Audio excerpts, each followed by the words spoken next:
A senior White House official says China's leaders are risking a popular backlash if they do not loosen controls on free speech.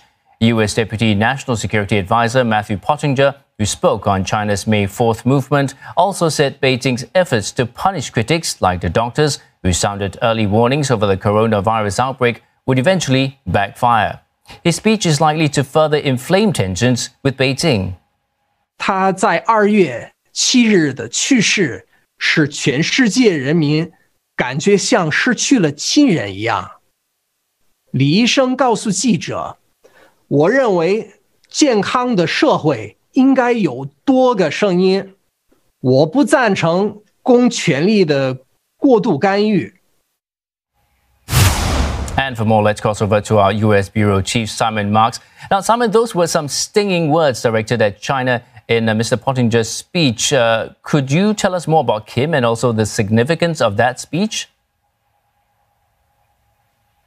Yeah, absolutely. So Matthew Pottinger is the Deputy National Security Advisor. He delivered that speech from the White House. And as you could hear, he delivered that speech not in English, but in Mandarin, absolutely aiming it directly, he hopes, at the Chinese people and certainly directing it at the Chinese leadership. We've all known for a long while that he's pretty hawkish on the subject of China. But this was a very cautiously and carefully calibrated set of remarks, timed to coincide with the 101st anniversary of the May 4th movement, the uprising in 1919. It started with protests in Beijing that served as a pivotal moment in the anti-imperialist, anti-feudal movement in China. The May 4th movement, later credited by Mao Zedong as being one of the principal moments in Chinese history that would ultimately lead to the Communist Revolution. He insisted that the legacy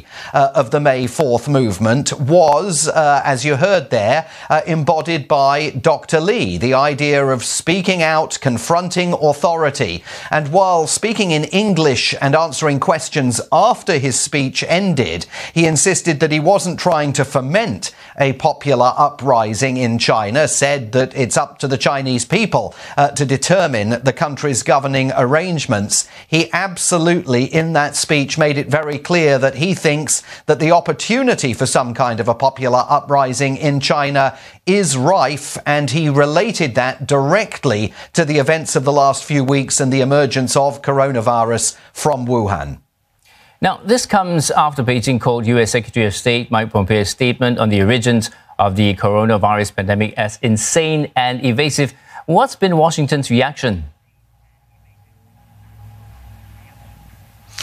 Well, Mike Pompeo was expressing the orthodoxy that President Donald Trump has expressed, this notion that COVID-19 was concocted in a laboratory in Wuhan. That viewpoint, of course, is not shared by the president's own director of national intelligence, who says that American intelligence agencies have concluded that the virus was not man-made. Nonetheless, the Secretary of State said there was enormous evidence, as he put it over the weekend here, that COVID-19 indeed did emerge from that laboratory. I mean, the Chinese reaction to that, describing Mike Pompeo as insane, that was voiced by Chinese state media, not by the Chinese Foreign Ministry. Probably important to underscore that distinction. But it does indicate that the war of words now between these two countries is once again intensifying after President Trump and President Xi, in their most recent telephone conversation, agreed to damp down the rhetoric. But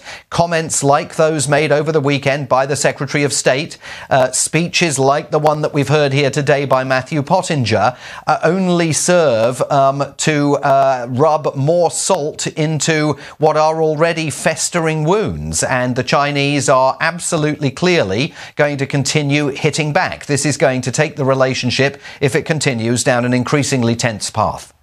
So, Simon, what could happen next? Are U.S. officials crafting retaliatory actions against China? Well, I mean, interestingly, Matthew Pottinger in his remarks today said that the United States is not looking to take punitive measures against China over coronavirus. Very unclear whether he's reflecting his own personal opinion, the view of the National Security Council. He doesn't appear to be expressing the view of President Trump, who just last week was suggesting that absolutely China needs to pay financial reparations, not just to the United States, but to countries all over the world for the damage that has been done to the respective economies of nations globally. There is a review underway inside the White House and the State Department into US-China policy. We know very little about it. We don't know its terms of reference. We don't know how long it's going to take to conclude.